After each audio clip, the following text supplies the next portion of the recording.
Solving a linear system by graphing. If you look at these two equations right here, x plus 2y equals 5 and 2x minus 3y equals 3, this represents a linear system. A linear system is basically two or more equations kind of put together. And a solution of a linear system is an x and y value that make both of these equations true.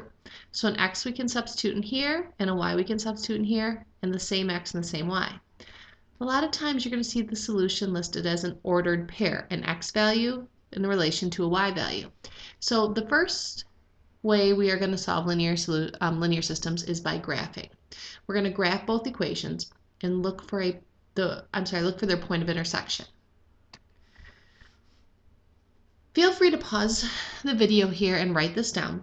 But to solve a linear system, we're going to follow these 4 steps. First of all, we're going to write each equation in a form that is easy to graph. Remember, we actually know 3 ways to graph equations. The first way was making an input-output table and graphing the points. Remember, we have our x values and our y values, and we plug numbers in for our x, like -2, 0, and 2. Plug them in for y and graph those points. Another method we had was finding intercepts.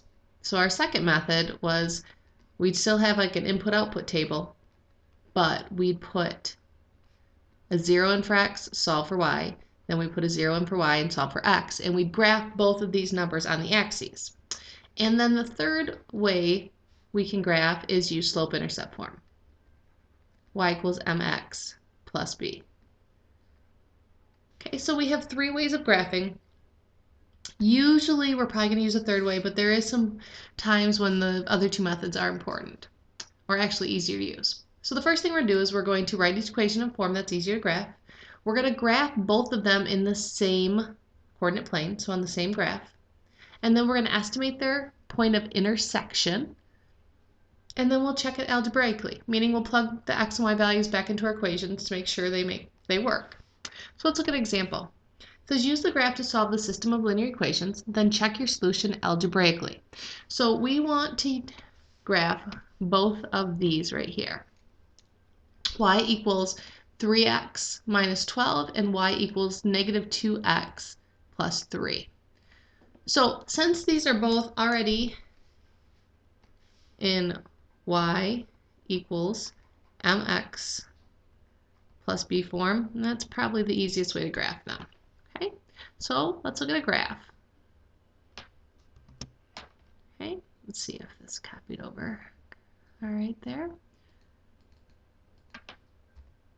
Okay, so if we're looking at the first equation here, and I'll do the first equation in blue, our y-intercept is a -12, because remember it's y equals mx plus b. So if I'm going to plot the point -12, or the y-intercept -12, here's 2, 4, 6, 8, 10, -12, and then apply our slope. Remember our slope is rise over run, so 3 is like 3 over 1. So from this point we're going to rise 3, 1, 2, 3, and run 1, and end up right there. Then we are going to draw a line through our points. And remember how I've talked about on so many occasions, it's important to extend your line out. Okay, so it looks like that. Extend it past this point as well. Okay. Now, the next equation, we're going to do the same thing, and we're going to graph it on this axis, that pair of axes here. So our y-intercept is 3, so 1, 2, 3, and put a dot at 3. Our slope is -2 over 1. Since it's negative, that means I go down 2 and over 1. And then we draw another line through these points. And again, it's important, you guys, for this to use a ruler. I know I have an advantage of being able to use lines on my program here, but it's important for you to use a ruler, because if your lines aren't straight, you're not going to get a good point of intersection. And again, extend your lines out. So remember, we've done the first 2. Now we're going to estimate their point of intersection. So where do they intersect each other at? Looks like me they cross right here at the point 1, 2, 3, 1, 2, 3, negative 3. So I am guessing that our solution, our x value and our y value, is 3, negative 3. Let's test those points into our equations here.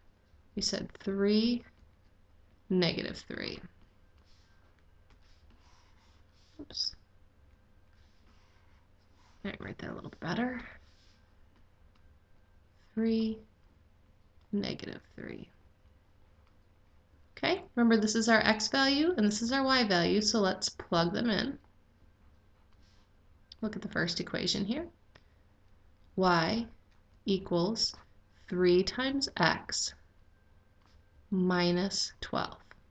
So let's plug our x value in. 3 times 3 minus 12, and our y value is a negative 3. And what we want to know, is that a true statement?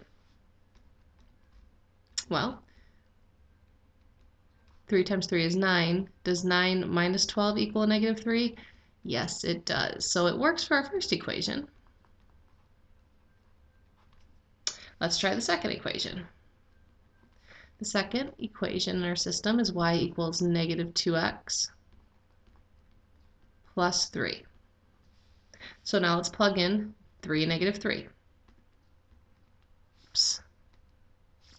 So negative 2 times 3 plus 3. Does that equal our y value of negative 3? Negative 2 times 3 is a negative 6 plus 3. Is negative 3 equal to negative 6 plus 3? Yes, it is. Negative 3 equals negative 3.